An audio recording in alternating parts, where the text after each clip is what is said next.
कुछ नहीं हुआ है। मैं समझता हूं वह व्यक्ति मेरे खुद के दादा को गाली दे रहा है, क्योंकि मेरे पिता के पिता, उनकी ताकत, उनके परिश्रम, उनके टैक्स से इस देश का विकास हुआ है। तो मेरे दादा के टैक्स के पैसे से जिस देश का विकास हुआ हो और आप उस देश के विकास की अवहेलना करें, तो मेरे दादा की अवहेलना आप कर रहे हैं, और यह मुझे बर्दाश्त नहीं है। तो मैं समझता हूं कि हम आम आदमी के लोग हैं, आम आदमी की बात करते हैं, और मुझे लगता है कि आज देश में जातिवाद से ऊपर उठकर, क्षेत्रवाद से ऊपर उठकर, धर्म से ऊपर उठकर, जाति से ऊपर उठ करके हमको आम आदमी की पार्टी की सरकार बनानी पड़ेगी। और आम आदमी पार्टी की सरकार इसलिए बनानी होगी, ये माताएं हमारा समझौता राशन लेके जा रही हैं। हमारे दिल्ली में अब कोटेदार के यहाँ राशन लाने जाने की जरूरत नहीं पड़ती है, कोटेदार राशन पहुंचाता है घर घर। तो अच्छा लगेगा कि नहीं लगेगा? कोटेदार को हिदायत होगी कि राशन आप पात्रों के घर पहुंचाएं।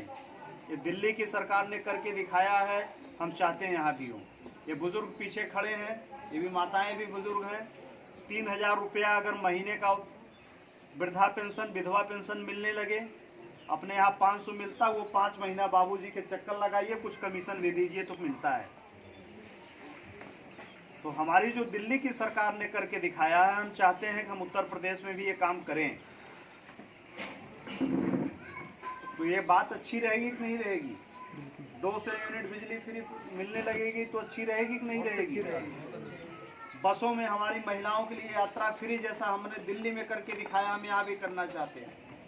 और ये हवाई बात हम नहीं कह रहे हैं, चूंकि हमने दिल्ली में करके दिखाया है, इसलिए इस बात की गारंटी है कि हम उत्तर प्रदेश में करके दिखाएंगे। अगर हमने न किया होता तो बात झूठ होती। हमने 200 यूनिट बिजली फ्री कर दी, हमने महिलाओं की यात्रा फ्री कर दी। जिस रास्ते से हमारी माताएं बहनें जाएंगी वहाँ कैमरे होगा, ताकि इनके ऊपर कोई अत्याचार ना हो, इनका पायल कोई छीन कर ना भागने पाए, इनके गले की मंगलसूत्र कोई छीन कर ना भागने पाए। हमारे बुजुर्गों को 3000 रुपया महीना पेंशन मिलने लगे, जैसा कि हम दिल्ली में देने का काम कर रहे हैं, तो हर घर को चलने लगेगा। आप हिंदू हो, मुस्लिम हो, सिख हो, ईसाई हो, किसी भी जाति धर्म के हो, 3000 रुपया पेंशन पाने के बाद भी यदि आपको लगता है कि हमको तीर्थ यात्रा पे जाना है, और तीर्थ यात्रा पर आप जाना चाहते हो, लेकिन आप सोच रहे हो कि कहीं से कुछ और पैसे मिल जाए, आपने बच्चों से मांगा, बच्चे हो सकता है बीवी बच्चों में व्यस्त हो, न दे पाए, तो आप तीर्थ यात्रा कैसे करोगे? नहीं कर पाएंगे आप। तो मैं समझता हूं जैसे हमने दिल्ली में करके दिखाया है, 60 वर्ष से ऊपर के हर बुजुर्ग को तीर्थ यात्रा हमने मुफ्त कराने का काम किया है। हम उत्तर प्रदेश में भी जो बुजुर्ग जिस जाति धर्म संप्रदाय को मानने वाला होगा, उसके तीर्थ यात्रा की हम मुफ्त व्यवस्था उत्तर प्रदेश में भी करेंगे, जैसा कि हमने दिल्ली में करके दिखाया है। तो बात अच्छी होगी कि नहीं होगी? अच्छी होगी कि नहीं होगी?